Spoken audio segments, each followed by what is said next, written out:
اس کے بعد ہماری زندگی کی دو بنیادیں ہیں جو میرے نبی سے آتی، ایک عبادت ایک اخلاق، ایک عبادت ایک اخلاق، ایک عبادت ایک اخلاق۔ عبادت میں نماز نہ چھوٹے، جہاں تک میری آواز جا رہی ہے جو سن رہے ہیں نماز نہ چھوڑو، جیسے بھی آتی ہے پڑھو،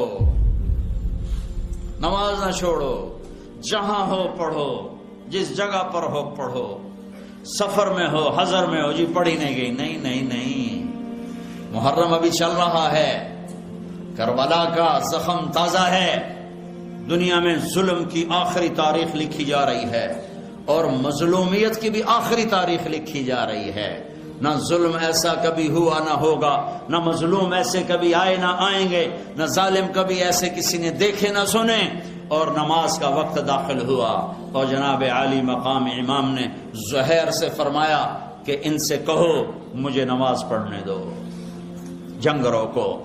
زہیر نے آگے بڑھ کر شمر سے کہا تھوڑی دیر جنگ روک دو، نماز پڑھنی ہے۔ اس نے کہا ہم نہیں روکیں گے۔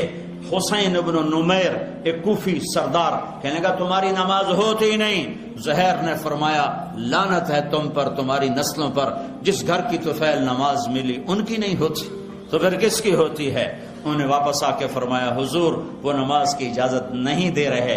کہ پھر نماز تو نہیں چھوٹ سکتی، چونکہ ریڈنگ والوں کو پیغام دینا ہے کہ نماز کسی حال میں نہیں چھوٹ سکتی۔ پوری امت کو اللہ کی قسم حسین نماز نہ پڑھتے کوئی فرق نہیں پڑنا تھا، ان کی ذات تک۔ ان 72 یہ جنگ سے تھوڑی دیر پہلے آنکھ لگ گئی، بیٹھے بیٹھے آنکھ کھلی تو ہنسنے لگے۔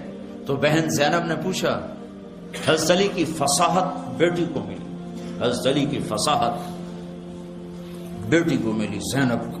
بہن نے پوچھا کیا ہوا، یہ کو ہنسنے کا موقع ہے؟ ہاں ابھی خواب میں اللہ کے نبی کو دیکھا، فرما رہے ہیں بیٹا میں لینے کے لیے آ چکا ہوں، میں آ گیا ہوں، تیاری کرو۔ حضرت ام سلمہ سوئی ہوئی تھی 61 ہجری، عصر کے وقت قریب اللہ سوئی ہوئی تھی، آنکھ دیکھا جناب رسول اللہ صلی اللہ علیہ وسلم، داڑھی میں مٹی، سر میں مٹی، چہرہ پیلا زر۔ یا رسول اللہ میرے ماں باپ قربان، کیا ہوا؟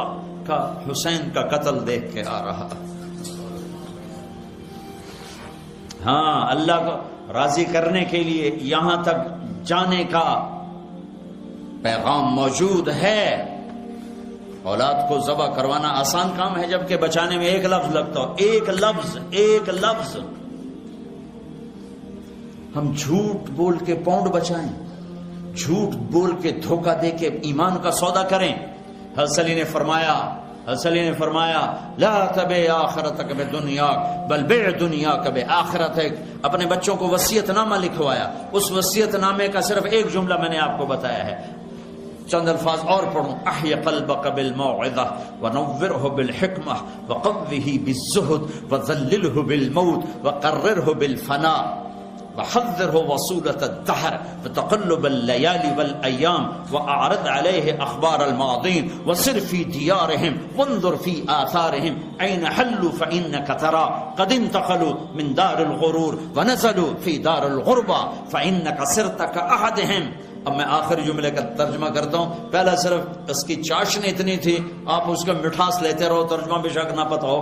فلا تبع آخرتک بالدنیا، میرے بچوں ایک دن ایسا آئے گا، ایک طرف آخرت ہوگی ایک طرف دنیا ہوگی، آخرت بچاؤ تو دنیا جاتی ہے، دنیا بچاؤ تو آخرت جاتی ہے، تو آخرت کو بچا لینا، دنیا کو جانے دینا۔ ولا تبع دنیاک ولا تبع آخرتک بدنیا بع دنیاک بآخرتک ولا تبع آخرتک بدنیا۔ دنیا چھوڑنی پڑے چھوڑ دینا، چونکہ موت چھوڑا دیتی ہے، آخرت نہ چھوڑنا، آخرت نہ چھوڑنا۔ باپ کی وصیت کو پانی پلایا جا رہا ہے، ایک بول پہ ساری نسل بچ سکتی ہے۔ جان بچانے کے لیے تو کلمہ کفر بھی جائز، اور کلمہ کفر تو نہیں تھا یزید کی بیعت کرتا، لیکن ابو بکر بن علی وہ سر اڑا، حضرت علی کے حسین کے بھائی حضرت علی کی دوسری بیویوں سے محمد بن علی وہ سر اڑا، عثمان بن علی وہ سر اڑا، عباس بن علی وہ سر اڑا۔ 4 بھائی تو پہلے سر اڑوا کے گئے، 5واں حسین کا سر اڑا ہے۔ حسن کے بیٹے قاسم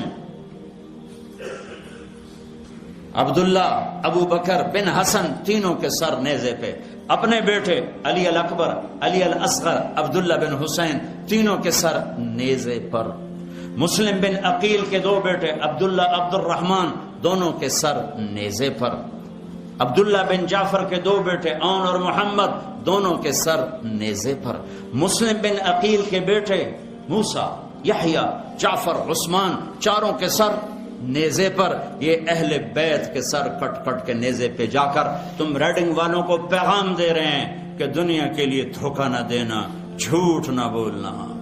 کاغذات بنانے کے لیے ہمارے پاکستانی انڈین کتنا جھوٹ بول رہے ہیں، کتنے دھوکے کر رہے ہیں، کتنی یہاں کی لڑکیوں سے فراڈ کی پیپر شادیاں کر کے کاغذات بنانا چاہتے ہیں، ٹیکس بچانے کے لیے کتنا جھوٹ بول رہے ہیں۔